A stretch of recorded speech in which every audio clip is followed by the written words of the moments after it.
Shalom, selamat pagi kembali dalam renungan Light of Revival. Mari kita membuka firman Tuhan yang terambil dari Wahyu pasal yang ke-14 ayatnya yang ke-13. Beginilah bunyi firman Tuhan.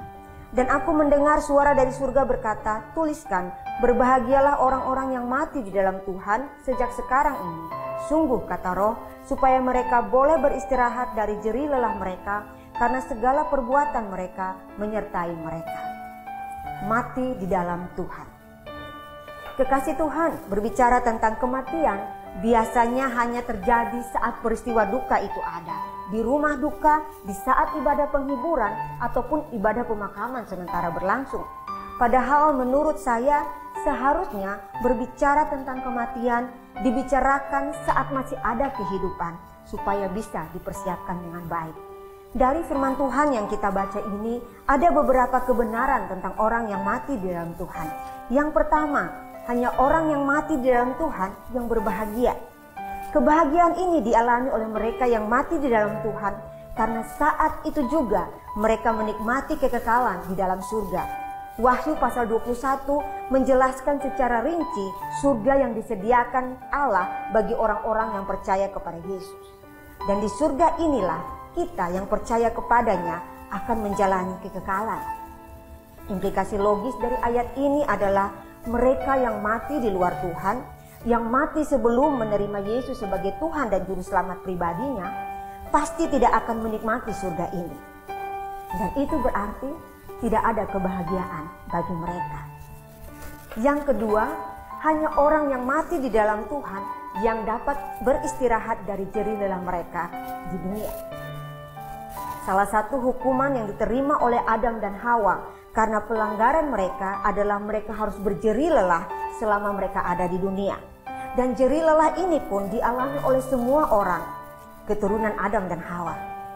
Sepanjang masih ada kehidupan, maka ada kerja keras yang harus dilakukan oleh manusia di bawah kolong langit ini. Semua jerih lelah kita, semua tangisan, kerja banting tulang yang kita lakukan selama masih hidup, sudah berakhir jika kita mati di dalam Tuhan. Tetapi bagi mereka yang mati di luar Tuhan, bagi mereka yang mati sebelum menerima Yesus sebagai Tuhan dan Juru Selamat pribadi, maka mereka tidak akan mendapatkan istirahat dalam kekekalan mereka. Oh, ratap tangis dan kertak gigi justru yang akan mereka rasakan selama-lamanya sejak mereka meninggal. Yang ketiga, hanya orang yang mati di dalam Tuhan yang perbuatan baiknya diperhitungkan Tuhan. Selama manusia hidup pasti ada banyak kebaikan, perbuatan baik yang dilakukan. Tetapi hanya mereka yang mati di dalam Tuhan yang segala perbuatannya menyertai. Kata perbuatan yang ada dalam bagian firman Tuhan yang kita baca ini menunjuk pada hasil atau upah dari perbuatan mereka selama hidup. Jadi bukan harta benda, bukan emas perak, bukan sarung adat, bukan ijazah, bukan jabatan, serta kedudukan yang akan menyertai saat kita mati. Tetapi segala perbuatan baik yang kita lakukan, itulah yang diperhitungkan. Implikasi dari bagian firman Tuhan ini, itu berarti jika kematian itu terjadi di luar Tuhan, maka semua budi baik, semua amal bakti selama dilakukan di dalam dunia tidak akan diperhitungkan oleh Tuhan. Kekasih Tuhan, kita tidak tahu kapan kematian datang menjemput. Tetapi yang bisa kita lakukan adalah memastikan bahwa dalam kehidupan ini kita sudah memiliki Yesus sebagai Tuhan dan Juru Selamat pribadi. Agar kapanpun malaikat maut menghampiri, kita akan mengalami kematian di dalam Tuhan. Mari kita berdoa. Bapa yang kami sembah di dalam nama Tuhan kami Yesus Kristus, firman Tuhan yang kami baca hari ini mengingatkan akan batas hidup kami di dunia. Dan tolong kami ya Bapa, agar kami dalam kehidupan kami boleh menerima Engkau sebagai Tuhan dan Juru Selamat pribadi, sehingga kapanpun kematian menghampiri, kami akan mati di dalam Tuhan. Kami berdoa ya Tuhan, jika ada orang-orang yang kami kasihi yang belum menerima Engkau sebagai Tuhan dan Juru Selamat pribadi, Allah kiranya bekerja di dalam hati mereka. Allah kiranya berkenan agar dalam kehidupan ini mereka boleh menerima Engkau sebagai Tuhan dan Juru Selamat. Memberkati kami di sepanjang hari ini Tuhan. Biarlah Allah Roh Kudus menyertai dan menuntun kami dan orang-orang yang kami kasihi. Sehingga sepanjang hari ini kehidupan kami boleh memuliakan nama-Mu.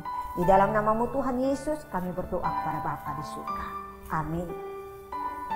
Kekasih Tuhan, selamat menjalani hari ini dan mari jadikan firman Tuhan sebagai pelita dan terang di dalam kehidupan kita. Allah Tritunggal memberkati kita. Kabar sukacita bagi saudara-saudara yang ada di kota Surabaya dan sekitarnya. Revival Community Church RCC Surabaya yang digembalakan oleh Bapak Pendeta Ezra Alfred Soru dan Ibu Pendeta Muda Agustina Karpada akan memulai kembali kebaktian minggu yang sempat terhenti karena COVID-19. Kebaktian perdana 2023 ini akan dilaksanakan pada hari Minggu 29 Januari pada pukul 9.00 waktu Indonesia Barat dan berlokasi di Zoom Hotel Dharma Husada, Jalan Dharma Husada Blok A3 nomor 188 Mojo, Kecamatan Gubeng, Surabaya. Bagi simpatisan Revival yang ada di Surabaya, mari bergabung dalam kebaktian ini. Dan bagi saudara yang ada di luar Surabaya, mohon bantuan untuk menyampaikan informasi dan undangan ini kepada keluarga, sahabat, dan kenalan yang berada di Surabaya. Untuk informasi selanjutnya silakan hubungi Pendeta Muda Agustina Karpada via WhatsApp di nomor yang tertera. Tuhan Yesus memberkati. Rek ayo rek mlaku-mlaku nyang tunjungan. Rek ayo rek sukoreno bebarengan. Dek ayo dek PPKM wis bubaran. Dek ayo dek RCC wis kebaktian.